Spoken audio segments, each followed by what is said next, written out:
And welcome back to Ragebrew's Ranting again. Oh boy, I sure do love internet tough guys. Make all these promises of violence and death and dismemberment over the internet. Yep, you sure got me quaking in my boots at the promise of whatever the flying fuck you want to do to me. If you really want to, well, find out where I live. I don't make it any secret.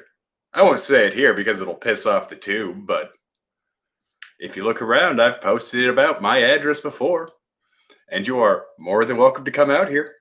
Let's see if you can actually make those threats a reality. Because what's the purpose of threatening someone over the internet? Really? You're just relying on some pathetic little scare tactic, hoping that someone is so meek that seeing a line of text crawl across their screens about, oh, I'll do this, I'll do that, I'll do it, I'll wiffle ball bat, will cow them into submission and get your point across. The only point you're getting across is you have to rely on threats of physical violence to win an argument, to further your position. How wretchedly barbaric of you. Now, you see it a lot, everywhere. Freaking, oh, someone made a game I don't like. Well, I'm going to threaten them with death. Oh, that actor played a bad character. I'm going to threaten them. I'm going to just threaten people. Just tell them that you will hurt them and you will think that that will get you what you want. Well, all it does is make you seem like a fucking idiot. Because do it. Fucking do it. I would absolutely love to see some stranger who found me on the internet come out to my murder cabin in the woods, where I quite literally have an object or three in every room of the house that could be used in a murder. Mind you, they all have a purpose besides, bodily dismemberment. That's a shovel. That's a hatchet for cutting lumber. That's a cast iron pan. That's a pointy stick we used to spook off raccoons. So do it. If you want to make threats at me, do it. Let's see if there's actually some teeth to your bark, and fucking do it. Because I ain't afraid of you weirdos. You ain't got shit on my father. He might be a corpse, but you don't scare me. You just kind of make me sad that people like you exist in the world and will continue to exist for as long as you can hide your name behind some moniker, create a proxy account, a fake account, a throwaway burner. Hey, a mini. It just saddens me.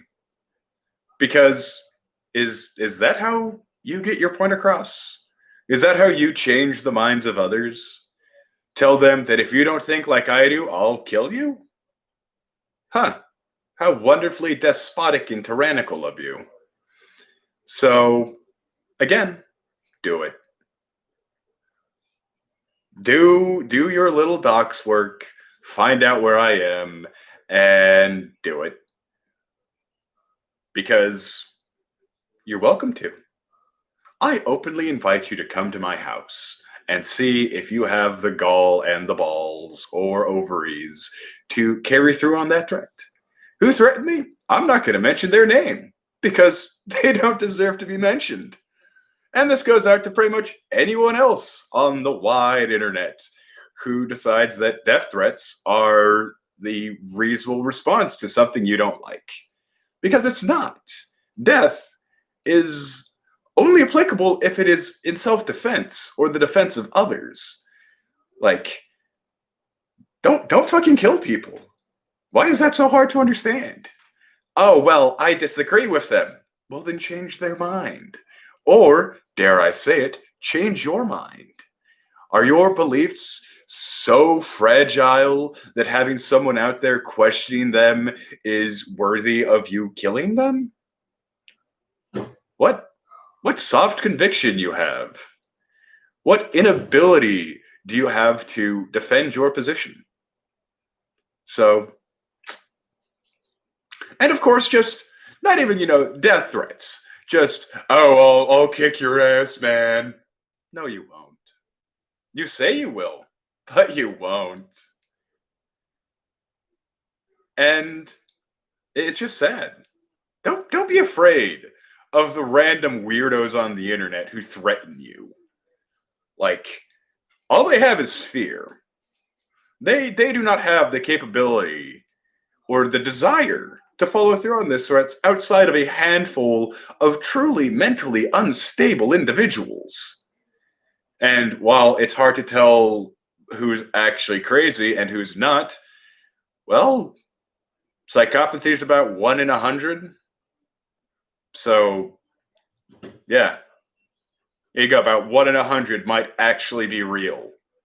And of those ones that are actually real, how many of them actually have the resources to follow through on them? No? Yes, protect your identity. Don't freely give out your location unless you're willing to court with these fucking whack jobs. But beyond that, fucking point and laugh at them.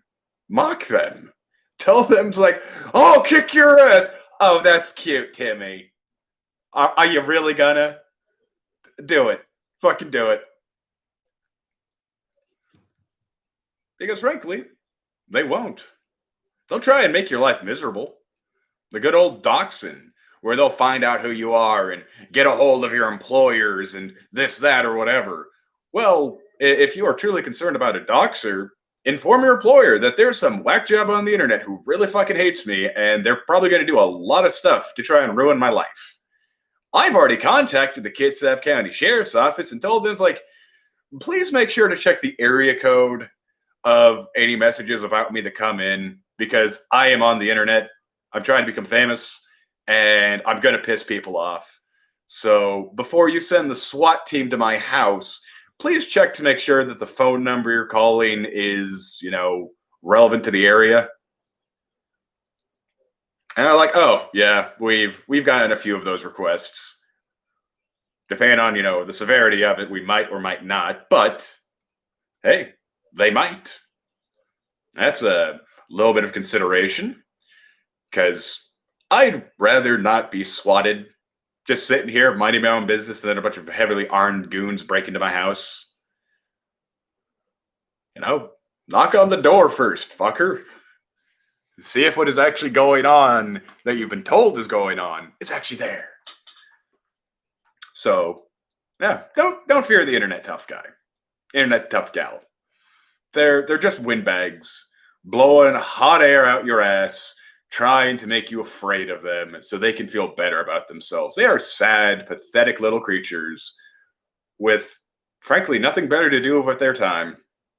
So just pat them on the head, tell them it's okay. Someone will love you one day if you change yourself, and mute them. Good old mute function. It's really easy to apply, and if you've got someone that's being an absolute fuck nugget around you, just mute them. Oh, but that, ruins civil discourse. And no, it's shutting someone up who doesn't want civil discourse. They want to be violent.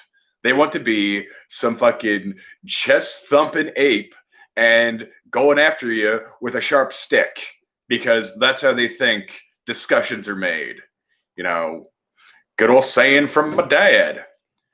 Apes fight, children scream, men talk. Well, that was my dad saying, so humans talk. So talk. Talk to people. And if you encounter someone who doesn't want to talk, who just wants to tell you and show you, rabble, mute. Goodbye. I'm not going to waste my oxygen or brain cells on you. You can go sit in your corner and scream against the void and scream at me. Even though I've got you muted and I told you that I muted you, you're still going to sit there and scream at me for what? Other people to listen? How pathetic are you, man? Are you doing this just for attention? Probably. Because, hey, who doesn't like attention? I like attention. You like attention. Everyone likes attention, so long as it's good. And frankly, screaming like an idiot about how you're going to hurt someone does not seem like good attention. It makes you seem like a psychopath that needs counseling and possibly to be put in a hug yourself suit and thrown into a padded room. So, this has been Ragebrew's Ranting. Black lives still matter. Automate the means of production. Go forth and conquer. Until next time, like, bell, comment, subscribe. Ugh.